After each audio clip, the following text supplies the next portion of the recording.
Hi friends, Mahanadi சீரியலில் அடுத்தடுத்து என்ன நடக்க போகுதுன்னு பார்க்கலாம். வாங்க வீடியோக்குள்ளே போகலாம். நம்ம சேனல் இப்போ தான் ஃபஸ்ட் டைம் பார்க்குறவங்க சப்ஸ்கிரைப் பண்ணிக்கோங்க. ராகினி ஃபோன் பண்ணி அஜய் வர சொன்ன உடனே அஜயும் வீட்டுக்கு வந்துடுறாரு. அஜய் பார்த்த உடனே விஜய்க்கு பயங்கரமாக கோபம் வந்துடுது.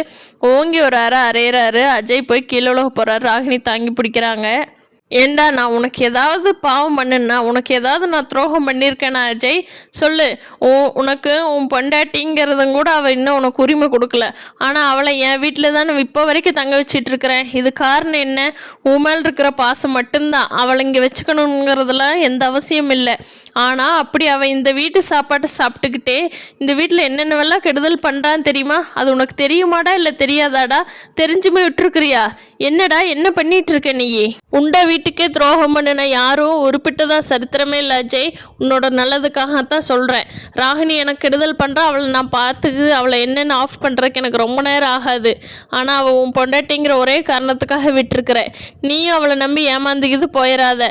அவள் என்னென்ன வேலையெல்லாம் பண்ணுவான்னு நீ யோசிச்சுப்பாரு, உனக்கே புரியும். மரியாதையாக அவளை கூட்டிகிட்டு போய் இந்த வீட்டில் விட்டுருக்காத. கூட்டிகிட்டு போய் நீ உன் குடும்பத்தை நீ நடத்த வழி பாரு, சரியா? இந்தா இவ்வளோ இழுத்துட்டு போ, இங்கே ஒரு நிமிஷம் கூட இவ இருக்கக்கூடாது அப்படின்னு விஜய் கோபமாக சொல்கிறாரு. இப்போவும் கூட ராகினிக்கு அஜய் கூட போகிறதுக்கு விருப்பம் இல்லை. இந்த வீட்டில் இருந்தால் தானே இந்த வீட்டில் என்னென்ன நடக்குதுன்னு பார்த்து கெடுதல் பண்ண முடியும்னு யோசிக்கிறாங்க. ஆனால் அஜய் வேகமாக கூட்டிகிட்டு போயிடுறாரு. அப்பவும் ஒரு ராகினி கம்மன் இல்லையே. அவங்க அப்பா பசுபதியோடு சேர்ந்து வெண்ணிலா கல்யாண வேலையை தான் ஏற்பாடு பண்ணிட்டு இருக்காங்க. காவேரி வேலையெல்லாம் முடிச்சுட்டு வீட்டுக்கு சாயந்தரமாக போகிறப்ப அவங்க அம்மாட்ட சொல்கிறாங்க, அம்மா இன்னைக்கு 4-5 ஸ்டாஃப் ஹோட்டல் வச்சுருக்கிறவங்ககிட்ட நம்ம அப்பளத்தை கொடுத்துருக்குறோம்மா. அவங்களுக்கு டேஸ்ட் பிடிச்சிருச்சுன்னா நாளைக்கு நமக்கு ஆர்டர் கொடுத்துருவாங்க.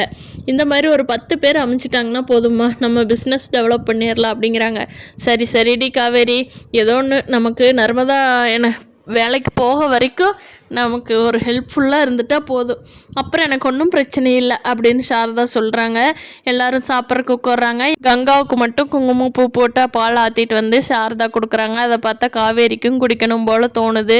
ஆனால் குடிக்க முடியாது இல்லையா? அதனால் சரின்ட்டு ஏக்கமாக பார்த்துட்டு அமைதியாகிடுறாங்க. என்னடி, நான் விஜய் தம்பி விஷயத்தில் முடிவெடுக்க சொன்னேன்னு எடுத்துட்டியா? அந்த தாலி கழட்டி கொடுத்துட்டு வந்து டிவோர்ஸ்க்கு அப்ளை பண்ணிடலாமாடி அப்படின்னு கேட்குறாங்க சாரதா. அதுக்கு காவேரி, அம்மா என்னோட லைஃப் எனக்கு பார்த்துக்க தெரியும், கொஞ்ச நாள் அமைதியாக இருக்கியா? நான் இப்போ தானே ஸ்டாலுக்கு போயிட்டு டயர்டாக வந்திருக்கேன், போமா அப்படின்னு சொல்லிட்டு போய் படத்துக்கு போயிடுறாங்க. வெண்ணிலாவோட கல்யாணத்துலேருந்து விஜய் எப்படி தப்புவார், காவேரி விஜய் எப்போ எல்லாத்துக்கிட்ட உண்மையை சொல்லிட்டு ஒன்று சேருவாங்கங்கிறத வரும் நாட்களில் பார்க்கலாம் ஃப்ரெண்ட்ஸ். இந்த வீடியோ பிடிச்சிருந்தா லைக் பண்ணிக்கோங்க. தேங்க்யூ.